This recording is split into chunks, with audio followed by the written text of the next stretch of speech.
Welcome to Pratap classes. दोस्तों, Pratap classes के YouTube channel पर आपका स्वागत है। तो आज है 24 अगस्त 2024 और 24 अगस्त 2024 के जितने भी इंडिया और वर्ल्ड के जो करंट अफेयर्स के क्वेश्चन बनते हैं, आज उनका अपने डिस्कशन करेंगे। पूरा वीडियो ध्यान से देखना और लास्ट में आपसे क्वेश्चन पूछूंगा जिनके जवाब आपको कमेंट बॉक्स में देना होगा। आज अपने पढ़ेंगे नीरज चोपड़ा ने लुसाने डायमंड लीग में तोड़ा रिकॉर्ड और राष्ट्रीय चैंपियनशिप जीतने वाली पहली भारतीय महिला रेसर, और भगवान हनुमान की कांस्य प्रतिमा स्टेच्यू ऑफ यूनियन का उद्घाटन कहाँ किया गया, इनकी आज हम चर्चा करेंगे पूरे लेटेस्ट न्यूज के साथ में। डेली आपको सुबह मेरी 7:30 पर ये करंट अफेयर्स की लाइव क्लास आपको मिलती है। तो सारे विद्यार्थी एक बार सेशन को लाइक शेयर करेंगे। सभी साथियों को गुड मॉर्निंग। सबसे पहले हम कल के क्वेश्चनों को करेंगे रिवाइज। हाल में किसे 2024 पैरालंपिक के लिए सेफ डी मिशन नामित किया गया? तो सत्य प्रकाश सांगवान को। सिनसिनाटी ओपन में महिला वर्ग का खिताब किसने जीता? आयाना संबालेका ने। नौवां महिला T20 विश्व कप 2024 कहां आयोजित होगा? तो ये यूएई के अंदर। भारतीय पहलवान रौनक दहिया ने अंडर 17 विश्व कुश्ती चैंपियनशिप में कौन सा पदक जीता? तो कांस्य पदक जीता है। संयुक्त सैन्य अभ्यास उल्ची फ्रीडम शील्ड 2024 किसने प्रारंभ किया?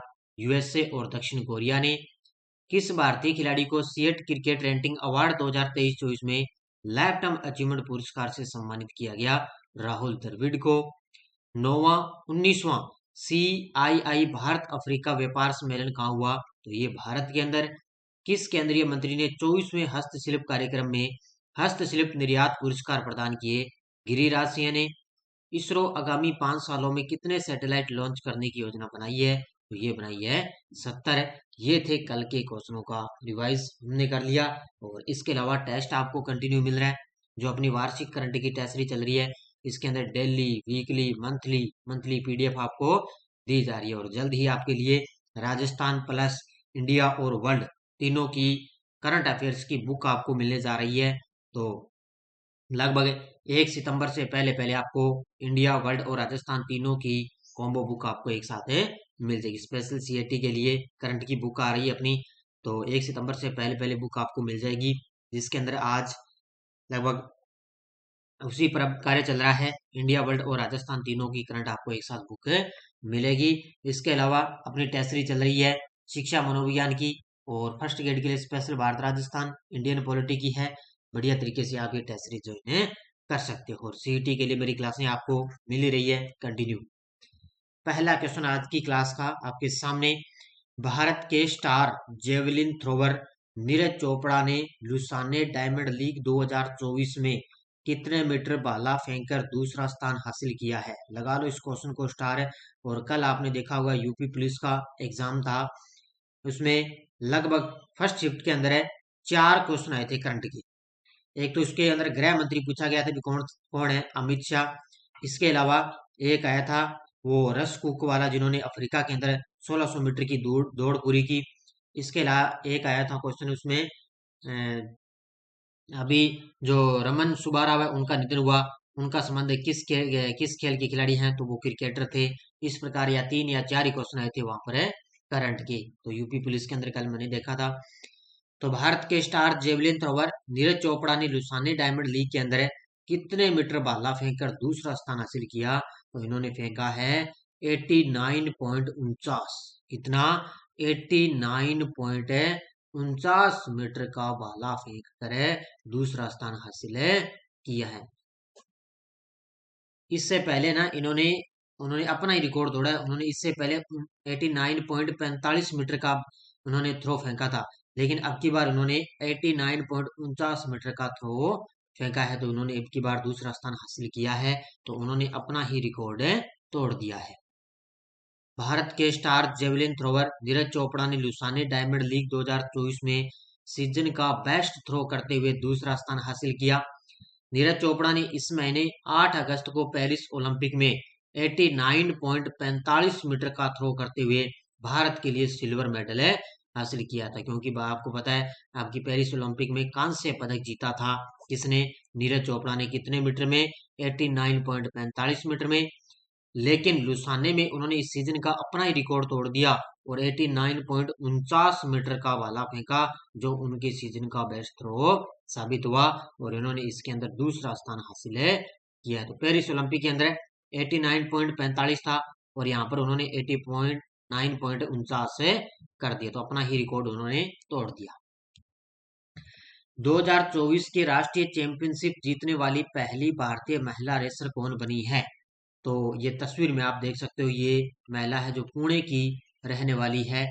तो ये 2024 के राष्ट्रीय चैंपियनशिप जीतने वाली पहली भारतीय महिला रेसर बनी है Diana Pandole. Option number D कौन बन गई?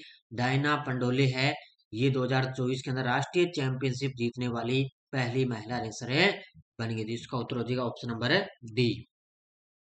तो ये पुणे की रहने वाली 28 वर्षीय 2 बच्चों की मां है डायना पंडोले ने इतिहास रचते हुए MRF सैलून्स कैटेगरी के अंदर इस चैंपियनशिप का खिताब जीता।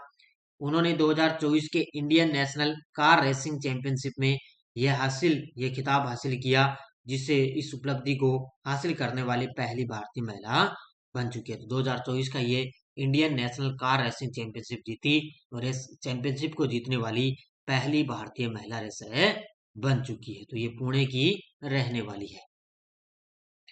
हाल ही में भारत के दूसरे 700 मेगावाट के स्वदेशी न्यूक्लियर रिएक्टर का ऑपरेशन कहाँ शुरू हुआ है? इससे पहले भी ये क्वेश्चन मैंने करवा दिया है पहले।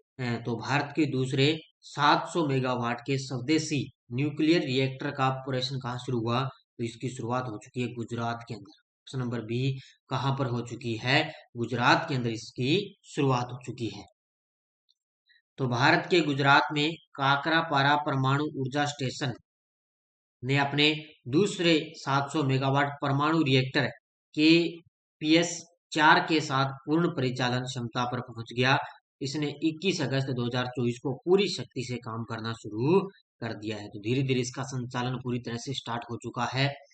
यह उपलब्धि रिएक्टर के वाणिज्यिक संचालन की शुरुआत 31 मार्च 2024 को तथा इसकी पहली महत्वपूर्णता 17 दिसंबर 2023 को होने के बाद प्राप्त हुई। कि लगभग इसका जो वाणिज्यिक संचालन है ना, वो हुआ था 31 मार्च 2024 को, लेकिन अब इसने पूरा जो कार्य स्टार्ट कर दिया है 21 अगस्त 2024 को। तो दूसरा जो 700 मेगावाट का परमाणु रिएक्टर है, उसने भी अपना कार्य पूरा संचालन कर दिया।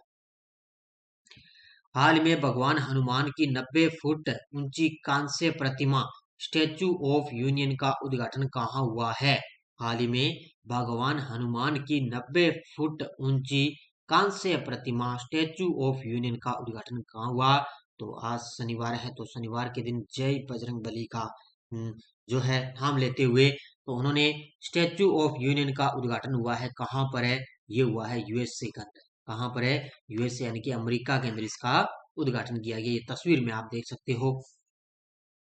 देखो, अमेरिका में बजरंग बली का जयकारा गूंज रहा है। वजह है कि टेक्सास के ह्यूस्टन में भव्य और ऊंची हनुमान प्रतिमा का अनावरण किया गया। कहाँ पर? अमेरिका के अंदर एक टेक्सास है, वहां पर इनकी भव्य और ऊंची हनुमान प्रतिमा का अनावरण किया गया।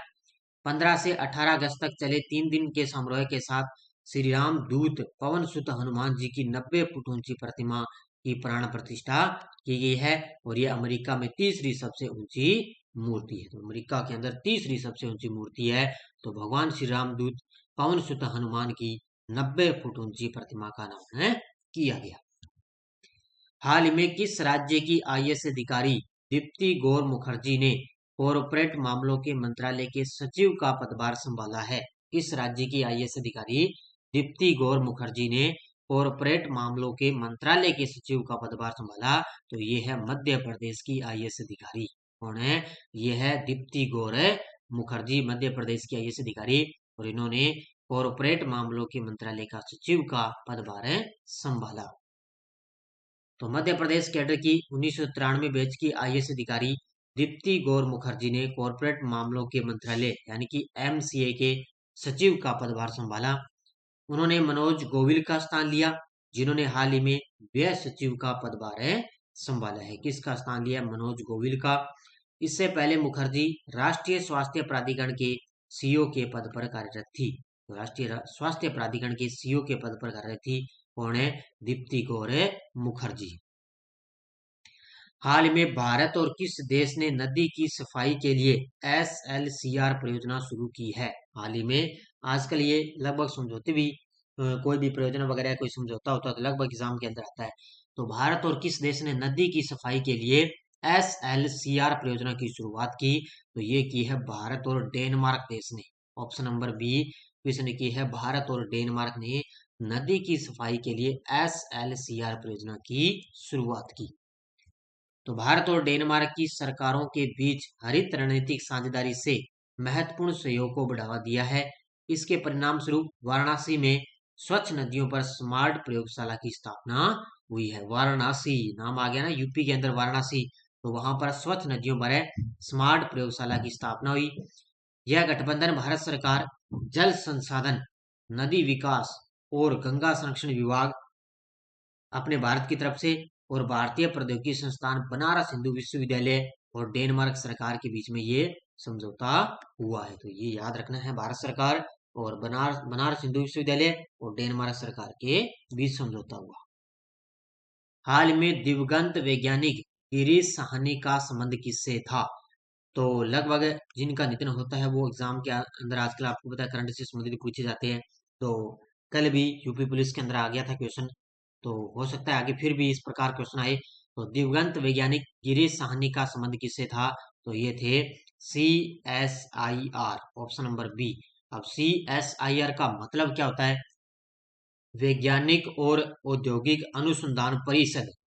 ये इनके वैज्ञानिक थे, तो ये इनका हाल ही में निधन हो चुका है। किसका? गिरीश साहनी का। तो option number 20 the correct answer. तो वैज्ञानिक और औद्योगिक अनुसंधान परिषद CSIR के पूर्व महानिदेशक गिरीश साहनी का 68 साल की उम्र में निधन हो गया।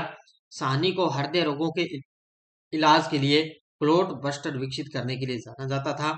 इसके अलावा इनको 2 पुरस्कार मिले। CSI प्रौद्योगिकी शील्ड 2001-2 में इनको सम्मानित किया गया। इसके अलावा विज्ञान रत्न पुरस्कार मिला, 2014 से इनको सम्मानित किया गया। तो ये वैज्ञानिक थे गिरीश साहनी। ये पहले वैज्ञानिक और औद्योगिक अनुसंधान परिषद के पूर्व महानिदेशक भी रह चुके थे और हाल ही में इनका निधन हो गया। ये टेलीग्राम ग्रुप है, कोई सूचना कोई लिंक आती है कोई नोटिफिकेशन है और जो आपको मैं वन लाइनर जो शुरू में आपको मैं रिवाइज करवाता हूँ वो टेलीग्राम पर भी मिल जाते हैं। आपको टेलीग्राम पर भी आप रिवाइज कर सकते हो। तो बढ़िया तरीके से आप टेलीग्राम ग्रुप को ज्वाइन कर लेना। कोई सूचना कोई लिंक वगैरह सब आपको टेलीग्राम पे सूचना मिलती है। पिछले वीडियो क्वेश्चन क्या था? किस राज्य का मानेच्चीवाड़ा गांव पहला सोलर विलेज बना? तो ये है महाराष्ट्र राज्य का बना है। बहुत सारे विद्यार्थियों ने बड़े शानदार तरीके से जवाब दिए, उन सभी को हार्दिक शुभकामनाएं। अब देखो क्वेश्चन फॉर यू। अमेरिकी मैगजीन ग्लोबल फाइनेंस ने लगातार दूसरे साल विश्व स्तर पर शीर्ष केंद्रीय बैंकर का दर्जा किसे दिया गया? शक्तिकांत दास, अजीत पटेल, थॉमस जॉर्डन और अजीत डोभाल। इसका जवाब आपको कमेंट बॉक्स में देना है। इसके अलावा CET की टेस्ट सीरीज चल रही है, 10 मॉडल पेपर कंप्लीट आपको मिलेंगे और आपके लिए खुशखबरी है कि CET के अंदर नेगेटिव मार्किंग है हटा दी गई। तो CET के अंदर नेगेटिव मार्किंग हट चुकी है। अब आप बढ़िया तरीके से अपनी तैयारी कर सकते हो। फॉर्म भी अप्लाई करें और CET के अंदर कल आलोक राज जी ने कहा कि अब CET के अंदर नेगेटिव मार्किंग नहीं रखी जाएगी। तो ये 10 मॉडल पेपर आपको मिल रहे हैं और अलग से करंट की टेस्ट सीरीज आपको लगातार दी जा रही। तो ये आप ज्वाइन कर सकते हो।